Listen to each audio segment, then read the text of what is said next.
Good morning, good morning, good morning, my fellow YouTubers. Got a hotel room that comes with a coffee maker. So, top of the morning to you. But the thing that I wanted to talk about isn't really the happiest or the best thing. And that is difficulty trusting people. If you're my age and you have difficulty trusting people and you didn't when you were younger, chances are you went through some kind of abuse. And it's very common these days to have narcissistic abuse taking place. So I've never been diagnosed with PTSD, but I was a school psychologist for 28 years, and it's pretty kind of, you're never supposed to self-diagnose, but when you look at the criteria and you look at my symptoms, it's pretty much a match. So it's things like not trusting people, difficulty sleeping, just always kind of having a sense of being overwhelmed, stressed, easy to be stressed, feeling, having, well, at least from the narcissistic abuse, difficulty making decisions, feeling like I had to run every decision through my abusers. So the PTSD started during the most stressful time in my life, which is when I was working full-time during the day and going to college full-time at night. Because I always was an early riser, but I would, still get my 7, 8 hours of sleep. But when I was around 25 and doing this at graduate school and work all day, and then weekends were pretty much just studying. So the only thing I really did was maybe I'd visit with one friend per week, and I had to go to any and all family functions because that's the way my family always was with me. So that would usually average about one a week. So, I'd usually spend about maybe out of the whole thing, like 4 or 5 hours not working per week. And it was fun though. I really, really enjoyed it because I was enjoying my job and getting a lot of accolades at my job, working with mentally disabled out in the community, getting them jobs, running them through their hygiene charts and plotting using behaviorism. And then at night, I was really, really enjoying this field that I had chosen to get into, about the learning of it. And graduate school is a lot of group work, a lot of discussions, and that's right up my alley. I love discussions, philosophical or ideologies. Okay. But that's the first time that I would wake up really early. So I was always an early riser, but then I started waking up during this time in my life at like maybe, instead of always just waking up easily at 6 a.m., which I always did my whole life, now I started waking up before the alarm, far before the alarm clock at like 5, maybe sometimes 4:30. And that continued for the rest of my life until it actually got to be 3 o'clock and 2:30 at night. And then, sometimes 1:30, 1 o'clock, and then it's a matter of, trying to go back to sleep, and, you put your pressure on yourself, and you're someone that already kind of feels stressed and overwhelmed, so putting pressure on yourself to go back to sleep usually doesn't work. Thus, had to use some edibles, or, trying to smoke marijuana if I wake up at 1 o'clock at night, or 1:30 or 2 o'clock, to try to get back to sleep before the alarm goes off at 4:30. But that's just stupid, because even if you get back to sleep, you're still going to be feeling those effects when you get up at 4:30 and you're groggy, and you got to march out there in the cold with the dog at 4:30 and get that day going, strap on those shoes.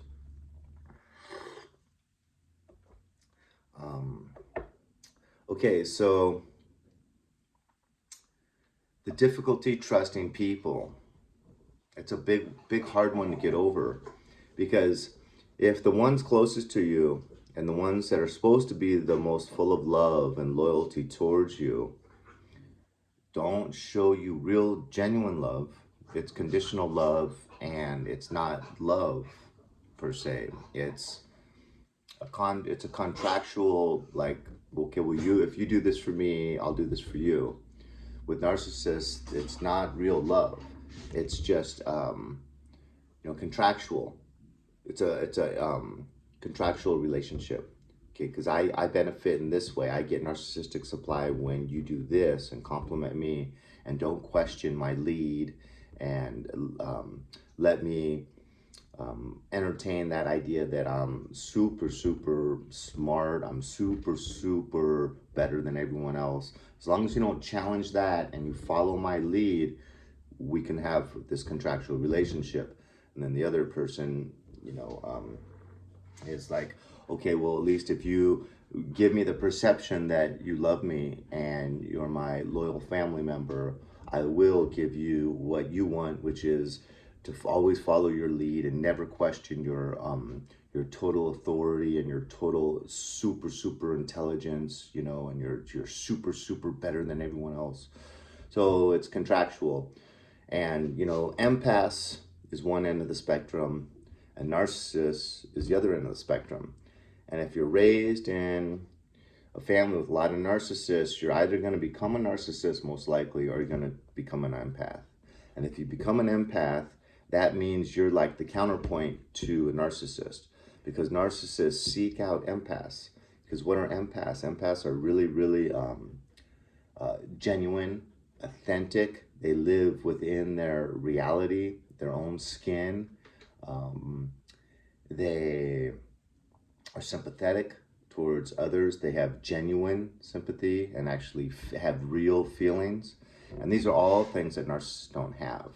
And so it can improve their image if they have some empaths as close family members or friends that they have a relationship with, because then it makes them look like they are one of these people that also have empathy and sympathy and genuine, authentic lives, genuine, authentic identities, not just what identity should I put on today, what identity is going to promote myself the best, what identity is going to bring me the most narcissistic supply. What is narcissistic supply? It's like oxygen to a narcissist.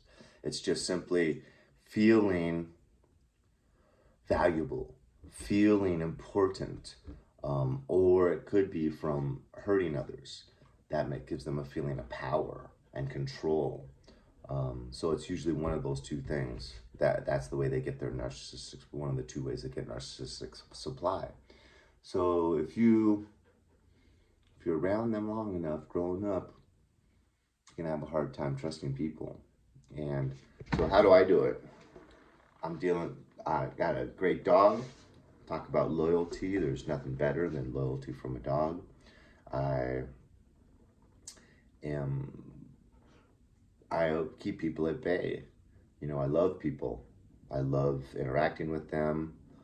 Um, I think I'm very forgiving for their shortcomings, because I have my own shortcomings, and because growing up, having a lot of narcissists around you, when you grow up, you have to become tolerant. You have to kind of understand that people have real big shortcomings. Disloyalty being one of the worst. Um, but narcissists expect total loyalty, and you know, relinquishing all authority from the empath to treat the narcissist that way. But they're not going to be loyal back. They're not going to give any authority or any respect to the empath. That's not in the contract. So, and I'm traveling. I love meeting strangers. That's, I think, the best when you can appreciate people is when you just meet them. So I love meeting strangers because there's no There's no control issue there. There's no dominance. There's no, you must succumb to me. You must be under my thumb. You must praise me. You must um, do things that support this image that I am so superior to you and everyone else. Um, so I love, traveling and meeting strangers and interacting with them, and 5 minutes later saying, "Have a great day. It was great meeting you, man. See you later." Before you become a headache. But is it kind of tough leading life without close relationships? Well, you're going to keep trying. If you're like me or like most people, you're going to keep trying until you hit your 50s or thereabouts, where you're kind of just like, okay, this isn't working. I need to rethink this. I need to do something different. And I've kind of reached that point where I just accept that the about 80% of the people I attract into my life, I started really thinking about all my best friends in the past, because I've always been most comfortable with like two good friends, one or two, really, sometimes three. But really thinking back about my best friends and how most of them were narcissists. Um, and then I went into a job where the bosses in LAUSD, the bulls, they call them the bulls, the LAUSD bulls, because all they are is just brass, and they just push people out of the way. And for some reason, those people get promoted. Just like, "Rah!" How'd you like that face? Um, and then they would like see me. They'd get the scent of me and they'd come for me. I could see their behavior, and I could see which ones were the real assertive, arrogant assholes. And I would try my best to hide and stay low away from them. And sure enough, they'd smell me and they'd come for me and they'd get me. So, and there's no holds barred in LAUSD. Like I said, most years I'd have about 9 bosses, and any one of these bosses could rip me a new asshole any day of the week that they wanted to. I could literally just be their whipping boy, and for no reason, no evidence, and psych services, when they caught of wind, they would then second the motion. So any one of these bosses knew that they could just use me to rip me a new one and almost be complimented by it by psych services, and then psych services would double down and rip me a second one. Um, just because these guys are, they were narcissistic, and they could tell that I am an empath, and I am someone that became an empath through heavy psychological abuse, starting with neglect at like age 1, heavy neglect. And then I was triangulated against my father. So the only relationship I had with my father was him ignoring me, or basically yelling at me how important he was, how intelligent he was, how rich he was, how many buildings he owned. Sometimes he would drive me around the city in his car and just go, "Come on, we're going in the car." And then just like with anger go, "I own that building. I own that building. I used to own that building. I was paid $3 million for it. I'm gonna own that building. I'm gonna pay $11 million for that." And it's mainly was all bullshit. I'd hear him talk on the phone and say that he owns 3 different islands in the South Pacific. And he would tell so many lies so often that he would actually start to believe them. And so that's another really weird aspect of delusional narcissists, where they can actually start to believe their own lies. I mean, it might take a year or two of telling the exact same lie, but then they attach their identity to it. On some level, deep down, subconsciously, they know it's a lie. But it doesn't really matter, because they've attached their identity to it, and their whole identity is one big, fat, juicy lie. And so they live within that lie.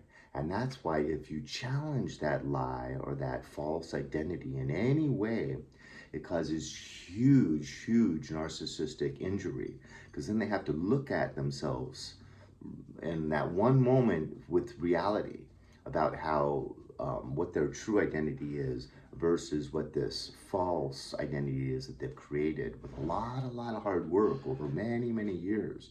So believe me, they don't like that wall being torn down. They don't like you peeking behind that veil that they've worked so hard to create. And if you challenge that, you will suffer narcissistic abuse and you will become the black sheep. You know, I was the truth teller. So, but anyway, so my dad was triangulated against me and my brother. So my brother could abuse me verbally, psychologically, break me down like once or twice a week, and right in front of my parents, like in the back of the car, usually driving to restaurants or wherever we were going. And he could literally tear me down over hours until I would break psychologically, like literally shaking, snot dripping down, and just saying, leave me alone, get on my back. And this had all been done right in the presence of my parents. And so my dad was always just so immersed in his own issues, complaining to my mom as we would be driving down the road. And my mom could care less because she had set this up, you know. So the narcissistic parent treats the scapegoat a certain way, and then the siblings see that and they follow suit. And so my brother, this was encouraged by my mother, and this was totally supported and allowed for me to be debased and reach a point of emotional, psychological breakdown once or twice a week at least. And it was right in front of their presence. So then I would complain, why is this always allowed to happen right in front of you and you don't do anything? And then I would get sent to my room with no dinner and be up in the room listening to them laughing and having fun and almost imagining they're laughing at me. Because I was the only one that was treated this way. I was the only one that was allowed to be abused by each and every family member. I was the punching bag, I was the wastebasket, I was the toilet where all of the blame would go and all of the negative emotions would go and all the abuse would go. So, yeah, that's a fun way to grow up, man. Yeah. But as soon as I would break down, my brother would come to me as a loving brother. And then he would flip 180 degrees and be like, hey, bro, I'm sorry. Man, you know you're a good athlete. You know you're smarter than most of these kids and all that, but you had street smarts, you know? You know, and he would start doing that and be like, oh, thanks, bro. You know, I'd be like, you know, I'm going to take whatever love I can get out of this family. So even though you know, you don't have to be too old to realize that's heavy, heavy dysfunction, you're still there ready to absorb any fake conditional love that comes your way. Because obviously we're social mammals. We need love, especially, you know, in those toddler years. You need love so much, you know. And so you kind of sell your soul into this family and you're willing to take the abuse just for this little breadcrumbing of these little tiny bits of fake conditional love. So, but anything these days is gravy. I'm not a heroin addict. I'm not a drug addict. I'm not in prison. I found God. So that's another way to deal with if you just can't trust people, you can always trust God.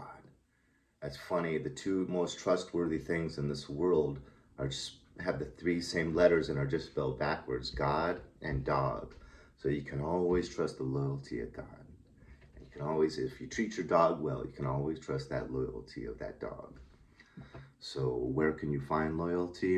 In DOG and GOD. Well, I've said more than probably I planned to say, probably more than you wanted to hear. Probably only got like maybe 5 or 10% of the people that signed on to this video still watching. If you made it this far, I really, really appreciate you. And just thinking that maybe this can help some others, you know, to realize that even being through a lifetime of abuse and with friends, with bosses, and with your family, your whole entire life, you can still be happy. I mean, I have my issues, but I'm happy, I think. I really love my dog. I really love my life. I really love God. You know, he comforts those that have suffered. He especially in, you know, families that are disloyal and abuse you, I think Jesus really comforts you. And so that's my claim to fame. It's not because I'm super devout. It's not because I'm super righteous that God has shared his love with me. It's because I could have been a drug addict. I could have been suicidal. I could have been so many things exposed to what I've been through. But it's the love of God that's just so reassuring. And so, yeah, on that note, get your dog if you've been through what I've been through and you just can't trust people. Get a relationship with God, and just stay positive. Have fun meeting people. You gotta love people because they're everywhere. You can't avoid them. So, try to love strangers. Try to enjoy interacting with people in that way. And you can make anything work. You can always take a lemon situation and make some lemonade. God bless. Hallelujah. Praise the Lord.